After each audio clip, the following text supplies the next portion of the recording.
So I've done a lot of study on habit formation. And if you want a habit to stick, you want to start small, because here's how it works. We are creating pathways in our brains. So if you think about like outdoors, if you're out on a hiking path, the more people that have gone on this path, the more worn the path is. If there's a path that no one's used for a while, there's kind of weeds growing on it, you can't use it. Well, the same thing happens in our brain. And so what we want to do, the whole idea with a morning routine is not to go blaze this huge path. The idea is to get the one path really, really deep.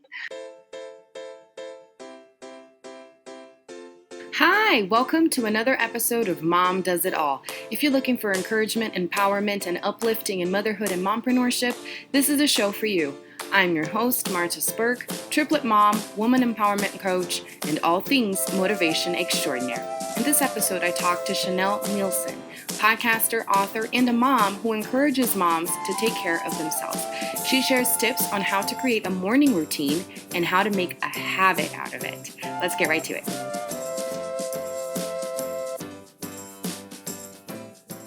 Hi, Chanelle. Thank you so much for joining me today. Hi, Marta. I'm excited to be here with you. Yes. So I would love for you to tell me more about your journey into starting your business and having your own podcast, which I love the name of your podcast, which is Moms Who Know. Yes. Moms know lots of things. Yes, right? And also writing a book and just helping encourage moms, which is what I'm all about. So I love all of that. So tell us, how did this all come about? Yeah, okay. It's kind of a fun story. So I have 5 kids, and I had the first 4 in 6 years. Oh, wow. And then they were all in school. And I was ready to do something. I had done other things in the past. I had run a preschool in my home. I had done things, but I was like, okay, I have some time now, and I can pursue my dreams, and I can do what I want to do. Yeah.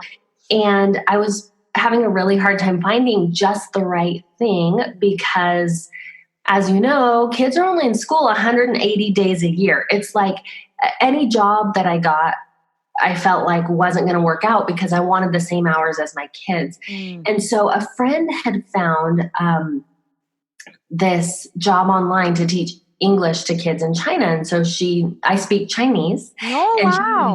Yeah, I used to live in Taiwan. And so she knew that I had this Chinese connection. So she thought of me. And so I applied for this job. And the man who I spoke to said, he looked at my resume. You'll be great.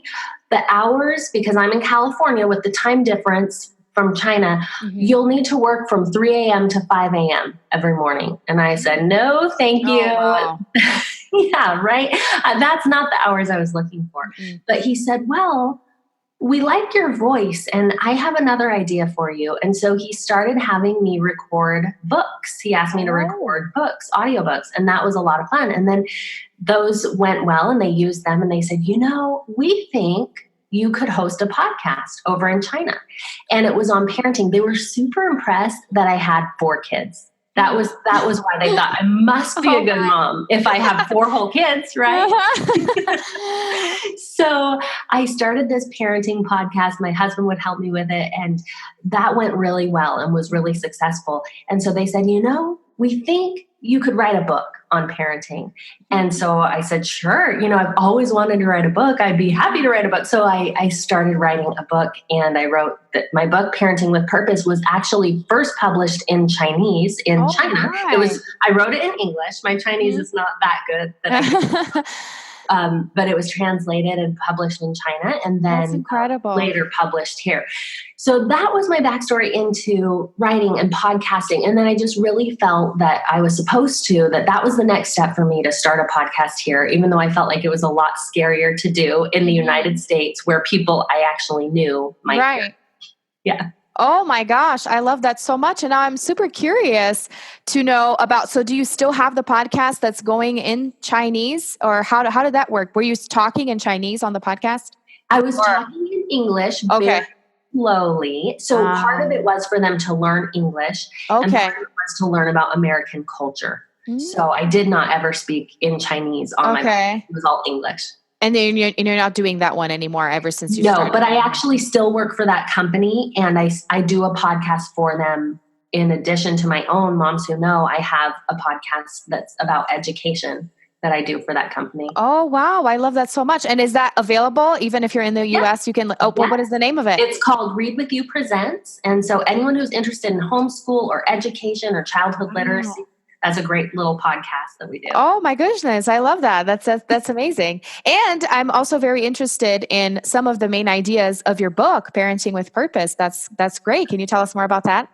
Yeah, for sure. So it was kind of an easy book to write because I wrote it. They would give me topics for my podcast. Like, we really want to know how you guys handle making decisions in your family. And then I would do a podcast about it, and then I would turn it into a chapter in my book. Oh, wow. So, for example, that's one of the chapters, and we talk about family councils is something we do as a family. When we have a big decision to make, we sit down with our kids and we have a council like you would a meeting at work. And we have these family meetings, and we have in the book, there's a little agenda for how to run a family council that works and to really listen to your kids. So we talk about that in the book. There's a chapter on service, on teaching your kids to serve other people. And that's something that we really try to do in our family is we take our kids out and we go to the neighbors and we all weed the neighbor's lawn as a family. Or some of our fun time as a family is spent doing things for other people. And that brings you closer, and the kids love it. And I'm kind of a health nut. And so we don't have junk food, and whoever we help always has junk food and gives it to the kids. That's the downside for mom.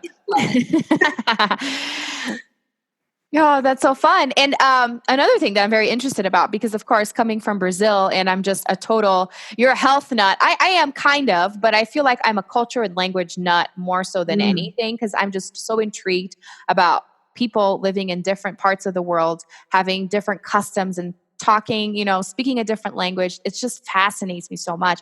And I would love to hear more about your experience living abroad. Did you have kids back then or no? No, so that was when I was 21. I went and lived there for a year and a half. I was a missionary. Okay. As a missionary, it was really interesting because, sometimes you can go to a foreign country and not be fully immersed in the culture. Yes. You kind of stick to your own, your own people who you find your little contingent there.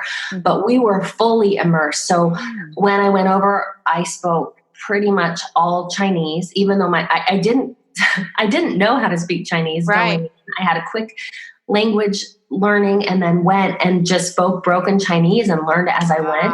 And we were out with the people all day long. We were teaching them. We were, interacting with them. And so that was a really neat experience, really hard, but just so amazing to be in this other place. And sometimes my husband and I talk about travel, and he says, let's go for a week to whatever place and see it. And I always feel like, I want to go for a year. Like I want that experience where you are immersed, where you really know the people. It's one thing to see the sights. It's another thing to know the culture. Yes, I agree. And that's exactly how I feel when I go to visit. One of my big dreams was going to Paris because I studied French for so long. And when we finally went, I was like, this is great. I'm seeing everything live, but I would love to live here and actually talk to the people and have to go grocery shopping and just understand how they live, because it's just so fascinating. And also to expose my kids to all of that, because I know how rich it is, and to have the opportunity to pass that on. Oh my gosh, that's priceless. Totally. And it's a totally different experience than see the Eiffel Tower and hear some French in the background, then like you were saying, go grocery shopping and navigate the bank and figure out. Just the daily life things that you don't have to do if you're just a tourist, right? Yes. I love that. And how can we find your book? Do you have it on Amazon? Or it is on Amazon. Yeah. Okay. Awesome. Oh, that's so great. And now I do want you to talk to us more about routine, because that was one of the things that you focus a lot on, how important it is for moms to have a morning routine, to start their day right. And so what are your tips on that? Yes. Okay. I love talking about morning routine. That is one of the things that I teach moms all the time. So the reason that I teach it is because when I had 4 kids in 6 years, I was exhausted, and probably having 3 kids at one moment is also exhausting. Yes. So you just get to this place as a mom where you can be totally depleted and totally, you're always giving. And I just felt like that for a long time, just felt totally like I didn't have anything for me. And I was noticing how it was wearing on me. I was noticing that I was stressed and grumpy with my kids, and little things would kind of set me off. And I would have what I call mommy meltdowns where, I just couldn't take it and come in the bedroom and cry on my bed. And I realized what happened was my belly started to get big, and I went into the doctor. I got my cortisol tested. I never put on weight in my belly. I'm a hips and thighs I was like, my belly, what is going on? And he tested my cortisol, or my stress hormone, and it was through the roof. Wow. And he's like, you have to find a way to calm it down. And so I started with yoga. I have been a yoga teacher now for 20 plus years. Wow. And I thought, okay, I do yoga to exercise, but I want to do yoga to de-stress. So in the morning, I started getting up before my kids, going in the office, shutting the door, and doing a really relaxing style of yoga. It wasn't a workout. It was just to breathe, just to have time. And I noticed the difference in, dinner hour. I wasn't crying anymore. I was doing better. I was handling my life better. And so since then, my morning routine has expanded. And I teach moms, part of what you really need in a morning routine is you need time alone. That's number one. Yeah. Because if you get up when your kids get up, it can be all day long. They're just needing you. And then sometimes they go to bed and your husband needs you. Oh gosh, yes. It never ends. The demands never end. Yeah. You just feel like, constantly you're never alone, right? There's always somebody needing something from you. I totally understand that. So when you get up in the morning and you put some time in for you, it's a literal way to put yourself first. Yes. So you are literally telling your brain, I am worth putting myself first. And then you get to choose. Later in the day, you might not get to choose what you want to do. But when you're up by yourself, you get to decide, how am I going to spend this time? What is the most important to me? And choose to do those things. So for me, what it looks like now as it's evolved over the last, 10 years is I get up and I journal first thing. And then I do my yoga, and then I read scriptures, and then I write. And that's how I've written. In addition to my Parenting with Purpose book, I've written a children's series. Nice. I've written several programs. I use that time, and it's not a long time, but I use a little bit of time every day to produce something, to spend time on something I want to spend time on. Because and I like that you said it's not a whole lot of time, because sometimes people get discouraged into starting anything because they feel like, I just don't have the time. I don't have a whole hour or whatever it is, but it doesn't have to be. You just have to make it a priority and do something, even if it's 5 minutes, right? Yeah. So for a mom that struggles with that and just says, I don't have the time, I don't even know what I could do in 5 minutes, what are some of your tips for something quick to begin, just so you will actually do it? Yes. Okay. So I love that, because I think that is a huge hang up. Moms say, like, I just want my sleep. And I will say this, if you still have a baby waking up in the night, get your sleep. You need your sleep. That is what you need. And sometimes people push that like too far. Oh, my baby's 3 months old, I'm going to start a morning routine. No, setting yourself up for failure. You don't want to do that. But if your baby's sleeping through the night, start small. So I've done a lot of study on habit formation. And if you want a habit to stick, you want to start small, because here's how it works. We are creating pathways in our brains. So if you think about like outdoors, if you're out on a hiking path, the more people that have gone on this path, the more worn the path is. If there's a path that no one's used for a while, there's kind of weeds growing on it, you can't use it. Well, the same thing happens in our brain. And so what we want to do, the whole idea with a morning routine is not to go blaze this huge path. The idea is to get the one path really, really deep. So how that works in practical terms is this. You need to set a minimum standard. So for me, it looks like this. In fact, just this last weekend, I was on a trip and I did not have time to do an hour and a half morning routine, but I still did my morning routine because I want that path to be really deep. So what did I do? I got up, I journaled just a line or two, and then I did yoga 5 minutes, just a simple yoga routine, really quick. And then I read a verse or two of scripture. And then I actually skipped writing because I was not even by a computer, but normally I would go and write maybe one quick thing. Minimized it can take 10 minutes. You know, my morning routine that takes an hour and a half, I can make that take 10 minutes. And I actually have a done for you morning routine that we can link to that is a 1-minute meditation, journaling prompts, and a 7-minute yoga video. In 10 minutes, you can have all those 3 things done. Your mind is going to feel so much clearer. It doesn't have to be long. It's the consistency. Yes. I love that, because then another excuse, which is a valid reason most times, right? Could be, I could maybe do this, you know, throughout the week, but on the weekend it's hard, or I travel a lot, blah, blah, blah. And it's like, no, just find something that you can do, even if it's fast, or shorten it. So I love that you have this guide and these ideas that we can definitely put in the show notes, so that moms that are interested in looking for something like this, they can be like, okay, because sometimes you don't do it because you don't have ideas either. So if you have someone telling you, this is something you can do, it's easy, it's short, just try it. So I love that.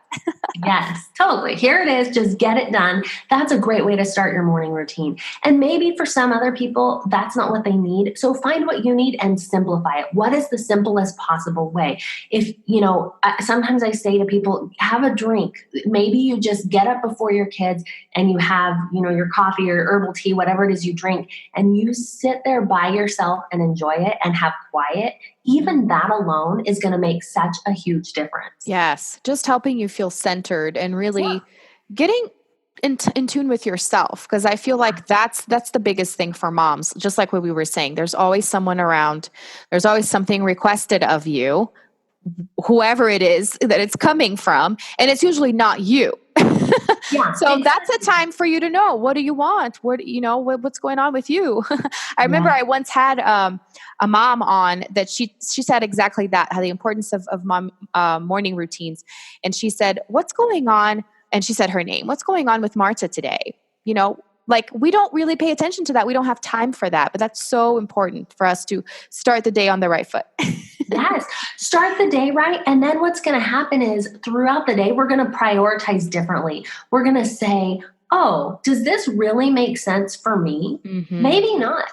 And sometimes we're so in the habit of just going along with the normal things we do. We don't even realize, we don't even take the time to see what we need. And that's what that morning routine does for us. It lets us see, okay, this is what I need, not just in the morning, but throughout the day. For me, I've learned I need to take breaks. It's easy to just go, go, go. And so what I do is when my kids get home from school, that's when I read. I sit down with a book and I get interrupted 50 times, which is fine. I'm planning on it. I'm not reading Shakespeare. I read like a novel to relax.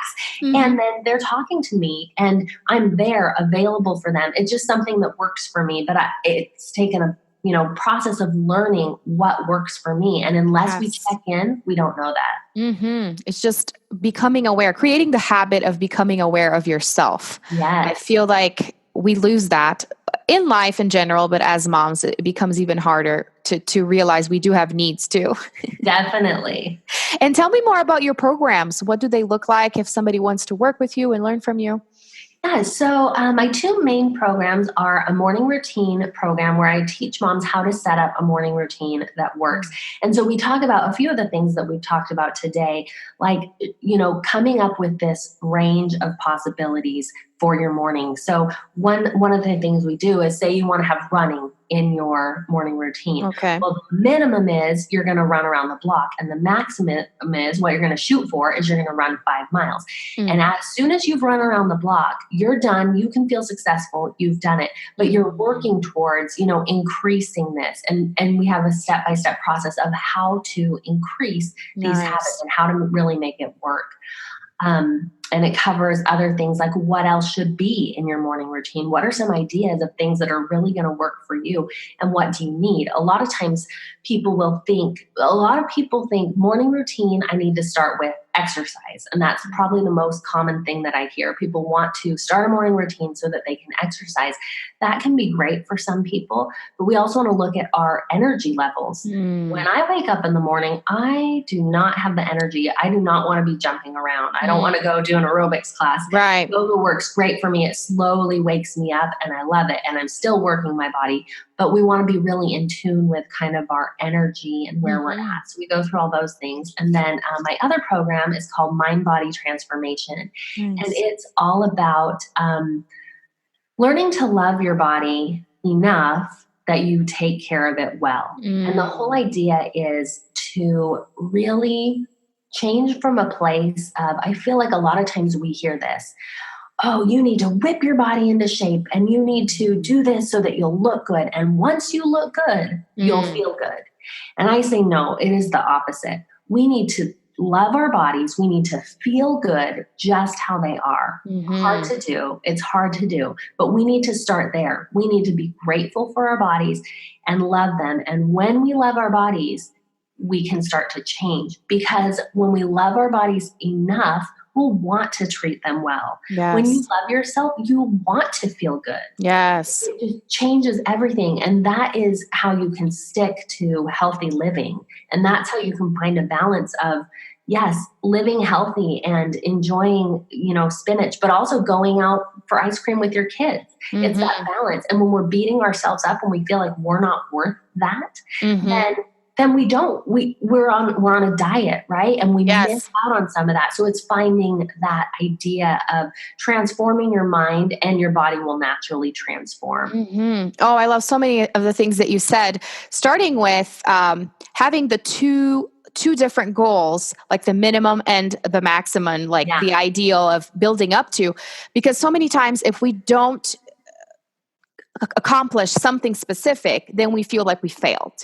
Yes. Whereas if you have something small that is achievable and that you can probably do daily, depending on what activity it is, it doesn't have to be running, right? Something else, whatever you choose that works for you, then it's like, all right, I feel at peace. I made this work. And if you have an extra time, then you can do more. But just that feeling of being successful and not feeling like it's punishment was another thing that I really love, because so many people wait until a certain day to feel happy or to feel or to find a way of loving themselves, when you just have to figure out how to do that now.